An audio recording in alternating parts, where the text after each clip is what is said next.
नहमदुहु व नुसल्ली अला रसूलिल करीम अम्मा बाद फ़क़द क़ाल अल्लाहु तआला फ़िल कलामिल मजीद वल फ़ुरक़ानिल हमीद फ़अऊज़ु बिल्लाहि मिनश शैतानिर रजीम बिस्मिल्लाहिर रहमानिर रहीम क़ुल बिफ़ज़लिल्लाहि व रहमतिही व बिज़ालिका फ़लयफ़रहू। मोहतरम नाज़रीन और मौजूद सामीन इकराम, अल्लाह रब्बुल इज़्ज़त का लाख लाख एहसान, उसका फ़ज़ल, उसका करम, उसकी लुत्फ़, उसकी इनायत है कि अल्लाह रब्बुल इज़्ज़त ने हमें ईद जैसे दिन को नसीब फरमाया, जिसके ऊपर हम अल्लाह की फ़ज़ल, उसकी रहमत के लिए हम इज़हार खुशी कर सकते हैं, अपनी खुशी का हम एक्सप्रेशन कर सकते हैं, इज़हार कर सकते हैं, खुशी को मना सकते हैं। शरीयत के दायरे उसूल के अंदर रहकर, दायरे के अंदर रहकर, हुदूद के अंदर रहकर, शरीयत के कानून को और उसके प्रोटोकॉल को हमें फॉलो करते हुए हमें ईद की खुशियाँ मनानी है, जितनी शरीयत ने हमें इजाज़त दी है। दोस्तों, पहली बात समझना चाहिए आपको, ये हकीकत आपके ऊपर वाज़ेह होनी चाहिए कि मोमिन की ज़िंदगी तो उखरवी ज़िंदगी है, आखिरत की ज़िंदगी वो मोमिन की ज़िंदगी है, और ये दुनिया मोमिन के लिए कैद खाना बताया गया है। तो ज़ाहिर बात है, कैद खाने में कहाँ खुशियाँ होती है। तो अल्लाह रब्बुल इज़्ज़त का ये एहसान है, उसका लुत्फ़ है, उसकी करम है, उसका फ़ज़ल है, उसकी रहमत है कि अल्लाह ने हमें ईद की शक्ल के अंदर एक खुशी नसीब फरमाई है, जिसके बारे में कुरान की आयत भी कहती है कि अल्लाह के फ़ज़ल, उसकी रहमत के ऊपर खुशियाँ आप मनाओ। तो ये अल्लाह का फ़ज़ल है, ठीक है। ये आयत कोई स्पेशल ईद के लिए नहीं है, हर अल्लाह के फ़ज़ल, हर अल्लाह की रहमत के ऊपर बंदा खुशी मना सकता है। तो अल्लाह ने हमें तौफ़ीक़ अता फ़रमाई, उसका फ़ज़ल व करम हुआ कि हमने रमज़ान जैसे महीने को पाया, मोमिनीन ने उनकी कदर व कीमत को समझा, अल्लाह की खातिर खाने पीने से रुके, अपनी ख्वाहिशात नफसानी से रुके, अपनी लजीज़ चीज़ों को उन्होंने तर्क कर दिया, त्याग दिया, छोड़ दिया, अल्लाह की मोहब्बत की खातिर। और नेक बंदों ने अल्लाह की मोहब्बत की खातिर वो अच्छी लज्जत भरी चीज़ें को छोड़ दिया, ख्वाहिशात नफसानी की पैरवी नहीं की, गुनाहों के काम से बचते रहे और अल्लाह के हुजूर में वो सजदा करते रहे, और रब की मोहब्बत की खातिर उन्होंने खाना पीने को छोड़ दिया था। तो अल्लाह ने उनके ऊपर फ़ज़ल किया, उन्हें एक दिन नसीब किया, उसको ईद उल फ़ितर कहा जाता है।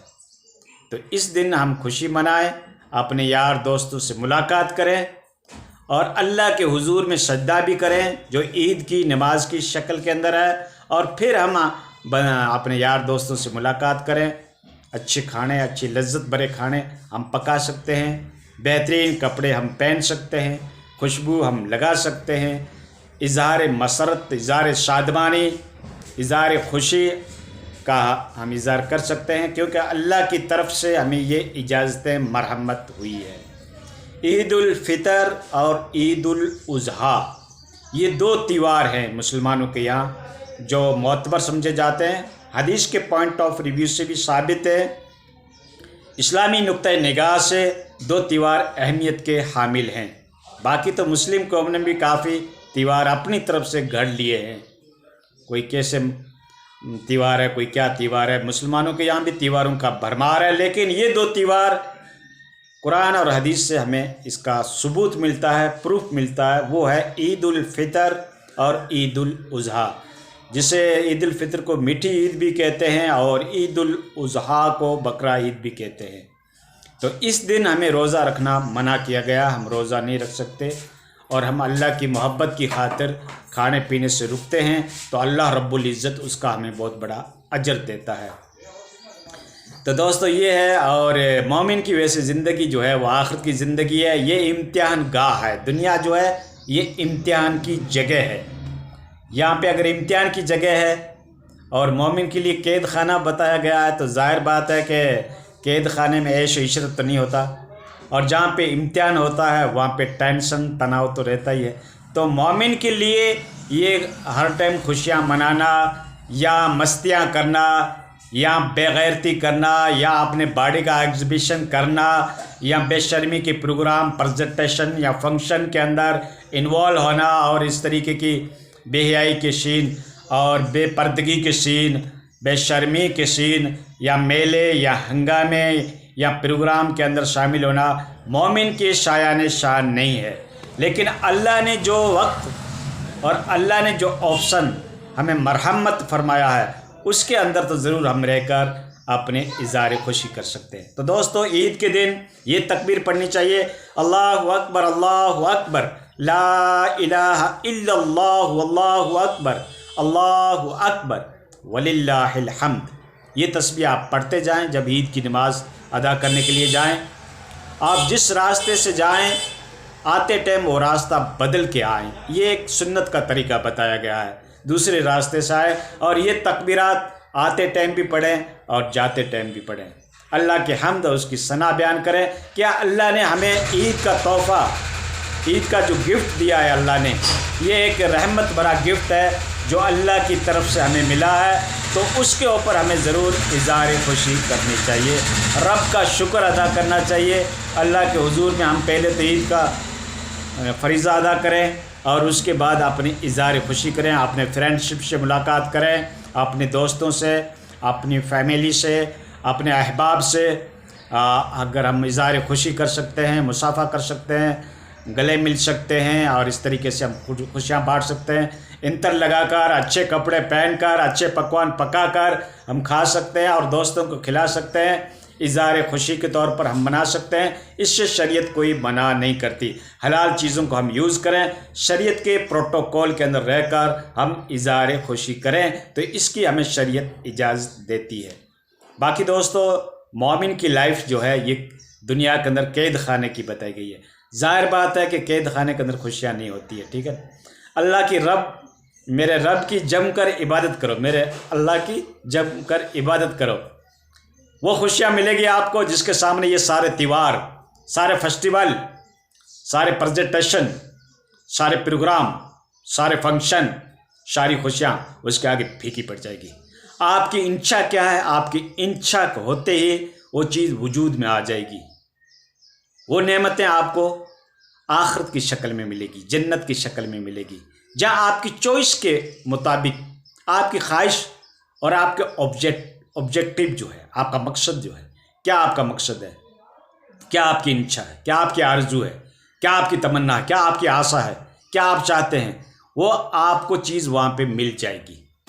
اور جنت کی لذتیں، اس کو تو ہم کمپیریزن دنیا کی لذتوں کے ساتھ کر ہی نہیں سکتے، کیونکہ اس کی لذت جو اللہ نے رکھی ہے اور اس کی جو کیا کہتے ہیں تاثیر، اس کی وشیشتا، اس کی اسپیشلٹی جو اللہ نے رکھی ہے جنت کے اندر نعمتوں کی، اس کو ہم تصور اور امیجنگ میں بھی نہیں لا سکتے کہ کیسی کیسی ہے، ٹھیک ہے نا۔ انسان کے خیالات سے بھی اوپر کی باتیں ہیں، ٹھیک ہے نا، اس کی سوچ، اس کی تھاؤٹ، اس کی کمپٹیشن سے بھی اوپر کی چیزیں ہیں جو اللہ نے جنت کی شکل میں رکھی ہے۔ تو مومن کے لیے تو دوستو وہ چیز ہے، ٹھیک ہے نا۔ ہاں، مومن کے لیے دنیا قید خانہ بتا گیا۔ قید خانے تھوڑی خوشیاں ہوتی ہے، تھوڑی شادمانیاں ہوتی ہے، تھوڑی فنکشن ہوتے ہیں، تھوڑی مستیاں ہوتی ہے، کچھ نہیں ہوتا ہے قید خانے کے اندر، وہاں تو سوائے افسوس کے کچھ نہیں ہوگا۔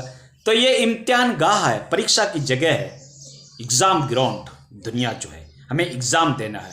ایگزام کس کا دینا ہے؟ ہمیں نفس سے رکنا ہے، نفسی خواہشات سے رکنا ہے، جو برائیاں کرنے کے اوپر تم کو ایکسرسائز کر لی ہے، ابار رہی ہے، لے جا رہی ہے، برائیاں کرا رہی ہے نفس، اس سے آپ کو رکنا ہے۔ یہ امتحان حرام اشیاء سے، خواہشات نفسانی سے، حرام اشیاء سے آپ کو رکنا ہے، بریک لگانا ہے، نیوٹرل بننا ہے، حرام اشیاء کو نہیں اپنانا ہے، تو آپ کے لیے جنت کی خوشیاں اور اس کے عیش، اس کی عشرت، اس کی شادمانیاں، اس کی فیسلٹیز، وہ سب آپ کے لیے اویلیبل ہو جائے گی۔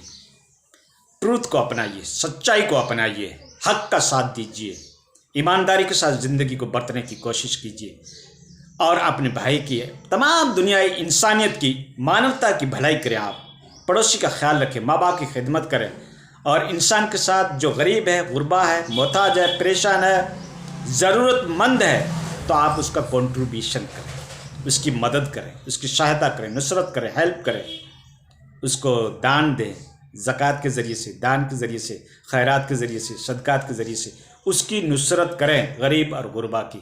یہ مذہب اسلام کی تعلیم ہے دوستو، ٹھیک ہے۔ ہاں، ان تعلیمات کے اوپر ہم چلیں گے ख्वाहिशात नफसानी के ऊपर कंट्रोल पाएंगे तो इंशाअल्लाह हमारे लिए जन्नत की नेमतें हैं। ठीक है ना। हाँ, मेन बड़ा दुश्मन कौन है? तुम्हारा नफ्स है जो तुम्हारे अंदर बैठा हुआ है। ये रमज़ान के टाइम भी नहीं भागता सही है। सारे शरकश शायातीन को अल्लाह ताला कैद कर लेता है, जंजीरों में जकड़ दिए जाते हैं शरकश शायातीन, लेकिन एक शैतान जो है सबसे जो बड़ा कहलाता है वो खुला रहता है, और वो है तुम्हारा नफ्स। अल्लाह के नबी सल्लल्लाहु अलैहि वसल्लम एक बड़ी जंग से वापस लौट रहे थे, कहा रजा आना मिनल जहादिल असगर इला जहादिल अकबर। हम तो अभी एक छोटी जंग से लौटे हैं, बड़ी जंग तो बाकी है। साहब कराम ने कहा इससे बड़ी जंग क्या होगी? कई साहब कराम शहीद हो गए। अल्लाह के नबी ने कहा वो जंग जो है वो नफ्स के साथ करने की है। नफ्स नफ्स हावना, नफ्स के साथ जंग करना है, नफ्स के साथ मुजाहिदा करना, नफ्स को कंट्रोल करना, ये बहुत बड़ा कठिन होता है दोस्तों। और नफ्स ही तुम्हें मरवाता है। नफ्स ही रमज़ान के महीने में भी गुनाह कराता है, रमज़ान के महीने में भी खुला रहता है। अल्लामा इकबाल ने कहा कि कार बद खुद करे और लानत करे शैतान के ऊपर। यानी हम इंसान खुद बुरे काम करते हैं और दोस्त किसको जड़ते हैं? शैतान के ऊपर। तो वो ना गुनाह कौन कराता? तुम्हारा नफ्स कराता है। नफ्स अम्मारा जिसे कहते हैं, उसको कंट्रोल करने की दोस्तों कोशिश करो। ज़ाहिरी हुलिया तुम्हारा कुछ भी हो, लेकिन बातिन को पाक करने की कोशिश करो। अत्तक़वा हाउना हाउना हाउना। और तकवा का क्या मुकाम है? इन्ना अकरमकुम इंदल्लाहि अत्काकुम। अल्लाह के नज़दीक तो मुअज़्ज़ज़, मुकर्रम, इम्पोर्टेंट, अजीम शान, अजीमुल मर्तबत, महबूब वो बंदा है जिनके यहाँ तकवा है। और तकवे का ताल्लुक़ दिल के साथ है। तो दिल की पाकीज़गी दोस्तों हासिल करो। बार बार मैं ये आपको हर वीडियो में कह रहा हूँ, दिल की पाकीज़गी को हासिल करो। बुग़्ज़ से, नफ़रत से, हसद से, कीना से, कपट से, शत्रुतापन से दिल को पाक कर दो। और जब तुम्हारा दिल पाक हो जाएगा तो तुम्हारे अखलाक आला हो जाएंगे, रब की निगाह में तुम महबूब बन जाओगे। वरना सद्दे तो शैतान ने भी खूब किए थे दोस्तों। सद्दा तो करना फ़र्ज़ है, नमाज़ पढ़ना अनिवार्य है, ज़रूरी है, पढ़ना चाहिए। लेकिन हम बगल में छुरी और मुंह में राम क्या बोलते हैं, इस तरीके से सो चूहे खा के बिल्ली हज को चली, तो उस हज को पढ़ने में क्या फ़ायदा हुआ?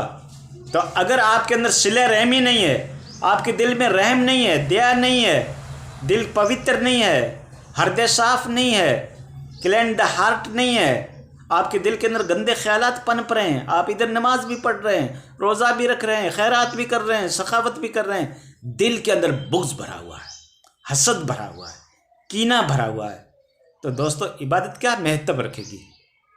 इबादत में रूहानियत कहाँ पैदा होगी? वो मुकाम कैसे पैदा होगा? वो इबादत के अंदर फजीलत कैसे हासिल होगी? जब तक हमारा दिल पाकीज़ा नहीं होगा। अल्लाह हम सबको दिल की पाकीज़गी अता फरमाए। अल्लाह के यहाँ हमारा एक मुकाम हो, तकवा हम इख्तियार करें, परहेज़गारी इख्तियार करें, खशियत इलाही इख्तियार करें, खौफ खुदाबंदी को दिल में जगह दें, और उसके साथ साथ हम ईद की त्योहारों में भी शामिल हों, अपनी खुशियाँ भी मनाएं। देखो बंदा बशर जो है वो गलती का घर है। और जाते जाते मैं आपको एक खुशी की हदीस आपको और सुना दूं। एक हदीस है कि अल्लाह रब्बुल इज़्ज़त इरशाद फरमा रहा है कि अगर ये मखलूक गुनाह नहीं करती तो मैं एक ऐसी मखलूक को पैदा करता जो गुनाह करती और मुझसे तौबा तलब करती। मुझे तो तौबा पसंद है दोस्तों। तो ये हदीस ये नहीं बता रही है कि हम गुनाह करें, बल्कि अगर गुनाह सरजद हो गए तो अल्लाह की रहमत से नाउमीद मत बनो, खुदा के हुजूर में हाजिर हो। रब कहता है बंदे तेरे आने में तो देर हो सकती है, लेकिन मेरे माफ़ करने में देर नहीं हो सकती। दोस्तों अल्लाह बेशक गफूर रहीम है, अल्लाह बेशक अर्रामुर राहिमीन है, अल्लाह बेशक अकरमुल मुकरमीन है। मेरा रब तो वो है जो चाहे तू जो चाहे तो उठे सीने सहरा से हुबाब, तेरी वो ज़ात है जिसकी हद है ना हिसाब।